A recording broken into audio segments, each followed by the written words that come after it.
Selamat pagi, siang, ataupun sore Ibu dosen pengampu mata kuliah Perilaku Keorganisasian, yaitu Bu Mei yang kami hormati, serta teman-teman sekalian.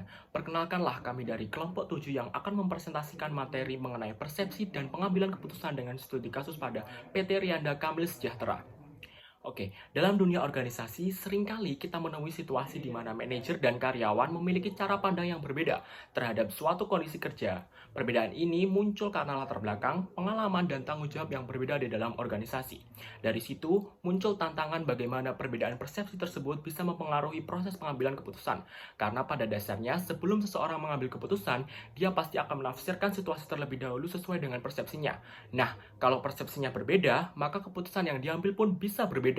Hal inilah yang menjadi fokus utama pembahasan kami dalam presentasi kali ini.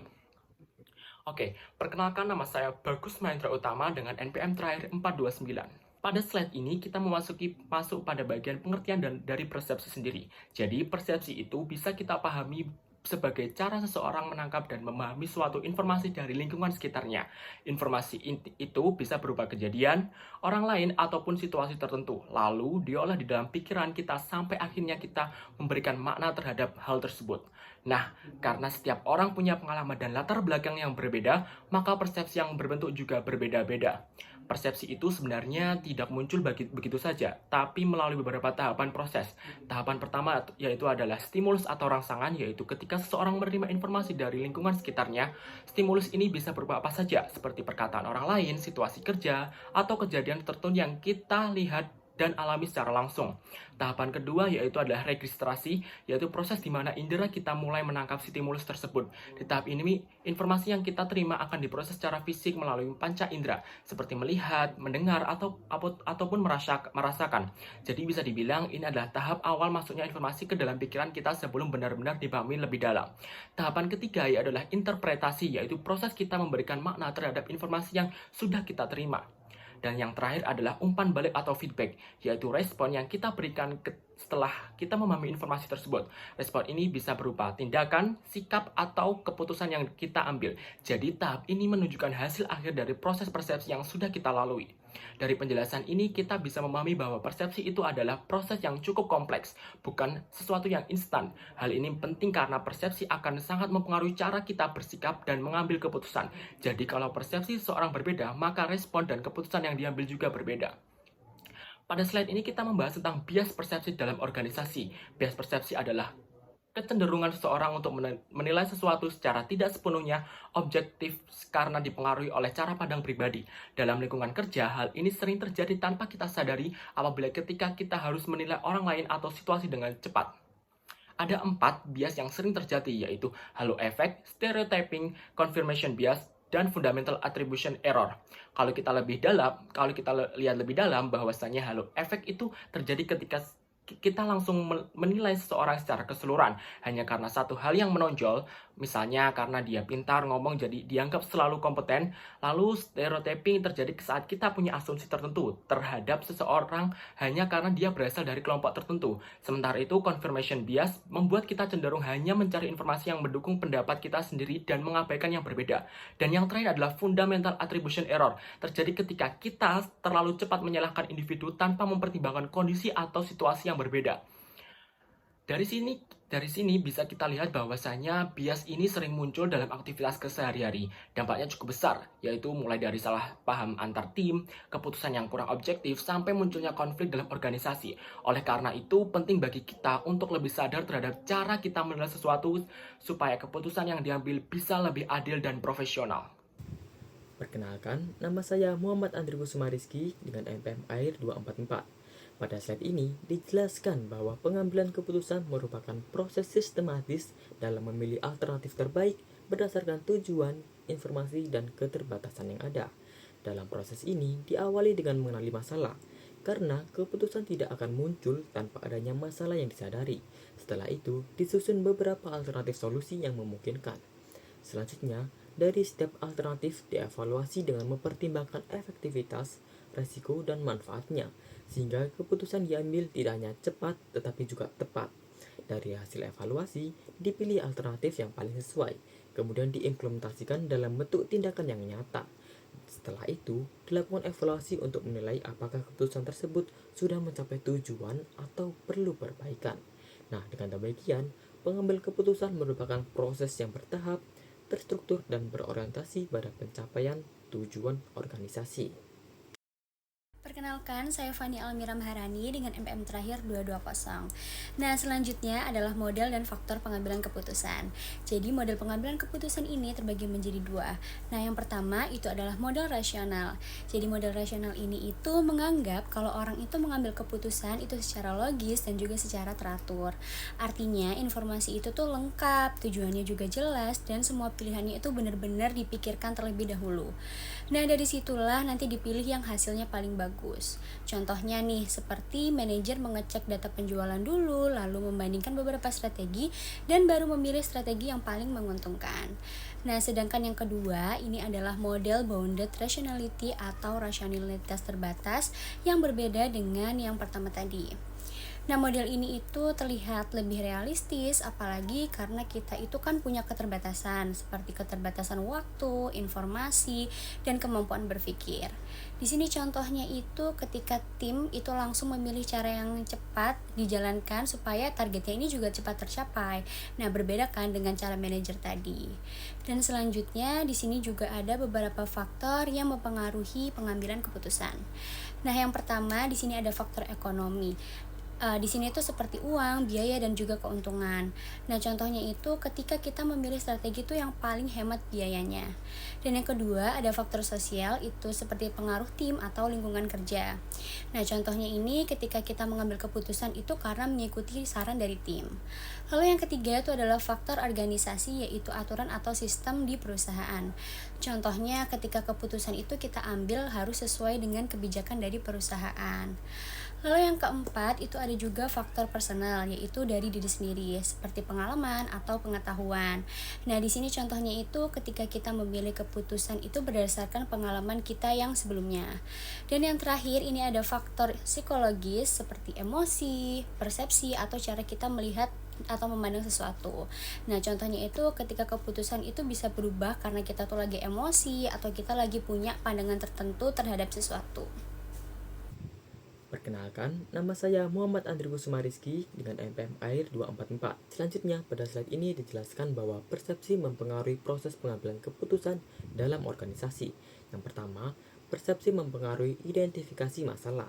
Suatu kondisi akan dianggap sebagai masalah apabila individu memandang bahwa kondisi tersebut perlu diselesaikan, sehingga perbedaan dapat menyebabkan perbedaan dalam melihat masalah. Kedua, persepsi mempengaruhi penafsiran informasi. Informasi yang sama dapat diartikan berbeda oleh setiap individu, tergantung pada pengalaman, pengetahuan, dan sudut pandang yang dimiliki oleh individu tersebut. Yang ketiga, persepsi mempengaruhi evaluasi alternatif. Dalam praktiknya, keputusan tidak selalu sepenuhnya rasional karena sering dipengaruhi oleh penilaian yang subjektif dalam menilai berbagai pilihan. Nah, dengan demikian, persepsi mempengaruhi seluruh proses pengambilan keputusan, sehingga perbedaan persepsi perlu dikelola dengan baik agar tidak hanya menurunkan kualitas keputusan. Perkenalkan, nama saya Nawa Aulia Damayanti Riyadi dengan MPM akhir 221. Selanjutnya, di slide ini saya akan menjelaskan tentang struktur organisasi PT Rianda Kamil Sejahtera. Struktur organisasi PT Rianda Kamil Sejahtera dipimpin oleh Direktur Utama, lalu dibantu oleh Wakil Direktur. Nah, di bawahnya ada beberapa manajer seperti manajer pemasaran, manajer operasional, dan bagian pemasaran digital yang masing-masing sudah punya tugas sesuai bidangnya. Selain itu, ada juga manajer keuangan dan manajer logistik yang mendukung jalannya operasional perusahaan. Nah, di bagian paling bawah ada tim pemasaran dan tim kreatif yang langsung terjun di lapangan. Nah, berdasarkan hasil wawancara, ada dua informan utama, yaitu manajer pemasaran yang berfokus pada perencanaan dan evaluasi strategi, serta mengontrol tim sales dan juga tim pemasaran yang langsung berinteraksi dengan calon jamaah dan fokus mengejar target penjualan. Baik, perkenalkan nama saya Cynthia Bakti Rahayu dengan NPM terakhir 435. Pada slide ini kita bisa melihat perbedaan persepsi antara manajer dan karyawan dalam sebuah organisasi. Perbedaan ini muncul karena keduanya memiliki tanggung jawab dan posisi yang berbeda. Dari sisi fokus utama, manajer lebih menjaga reputasi dan keberlanjutan perusahaan, sedangkan karyawan lebih fokus pada pencapaian target dan kebutuhan pelanggan. Kemudian, dalam melihat masalah, manajer cenderung melihat dari dampak jangka panjangnya, sementara karyawan melihat dari kondisi yang terjadi di lapangan saat itu.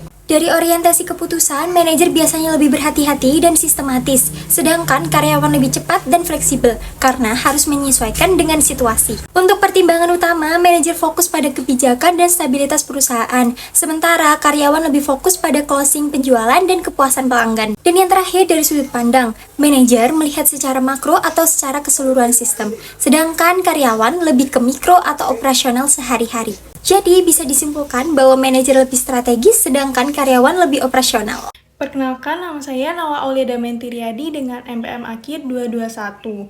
Selanjutnya yaitu ada model pengambilan keputusan di PT Rianda Kamil Sejahtera. Kalau di level manajer biasanya lebih pakai model rasional, jadi keputusan itu diambil dengan mempertimbangkan data, risiko, dan dampak jangka panjang. Nah, prosesnya itu juga lebih terstruktur karena fokusnya menjaga reputasi dan kestabilan perusahaan. Tapi kenyataannya nggak selalu bisa sepenuhnya rasional karena kadang informasi belum lengkap atau kondisi bisa berubah dengan cepat. Nah, di situ muncul yang namanya bounded rationality. Di level karyawan ini, pendekatan itu lebih sering dipakai karena mereka menghadapi kondisi lapangan dan tekanan target. Jadi, keputusan itu biasanya diambil lebih cepat dan fleksibel dengan memilih solusi yang cukup baik supaya target seperti closing tetap tercapai. Nah, jadi intinya perusahaan PT Rianda Kamil ini tuh memakai kombinasi dua model biar tetap seimbang antara perencanaan yang matang dan kebutuhan di lapangan. Perkenalkan, nama saya Unido Mardongan dengan NPM Akhir 486. Pada bagian ini kita membahas dampak terhadap kinerja. Di lapangan, cara kerja karyawan seringkali berbeda dengan yang direncanakan oleh manajer. Hal ini dilakukan karena karyawan ngerasa fleksibel itu bisa membuat target mereka tercapai. Sedangkan si manajernya tadi ingin aturan tetap dijalankan secara konsisten. Jika komunikasi antara keduanya kurang jelas, hal ini bisa menimbulkan kesalahpahaman dalam menjalankan kebijakan bekerja. Selain itu, batas fleksibilitas kerja juga bisa menjadi tidak jelas. Dari sisi produktivitas, fleksibilitas tim di lapangan sebenarnya bisa membantu target tercapai lebih cepat. Karena tim tadi mungkin merasa lebih sigap dan responsif kalau fleksibilitas. Namun, jika persepsi antara manajer dan karyawannya tadi tidak sama, hal ini dapat menimbulkan ketidakaturan dalam sistem kerja dan dalam jangka panjang bisa mengganggu kestabilan serta efektivitas kerja. Untuk upayanya sendiri, dari perusahaan sendiri mungkin bisa menegaskan kembali standar operasional yang lebih jelas serta memperkuat komunikasi dua arah antara manajer dan karyawan serta mungkin melakukan evaluasi berbasis sistem. Terima kasih. Selain itu, penting juga untuk menyelenggarakan persepsi mengenai tujuan organisasi agar koordinasi dan produktivitas kerja tadi dapat berjalan lebih baik. Terima kasih. Nama saya Cynthia Bakti Rahayu dengan NPM terakhir 435. Baik, sebagai penutup dari pembahasan ini dapat disimpulkan bahwa terdapat perbedaan persepsi antara manajer dan karyawan di PT Rianda Kamil Sejahtera dalam proses pengambilan keputusan. Manajer lebih fokus pada jangka panjang dan stabilitas perusahaan, sedangkan karyawan lebih fokus pada kecepatan dan pencapaian target di lapangan. Nah, untuk perbedaan ini bisa menjadi kekuatan jika dikelola dengan baik karena dapat menyeimbangkan antara strategi dan operasional. Namun, jika tidak dikelola bisa menimbulkan ketidakkonsistenan dalam pelaksanaan kerja. Oleh karena itu, penting untuk menyelaraskan kedua perspektif agar tujuan perusahaan dapat tercapai dengan optimal.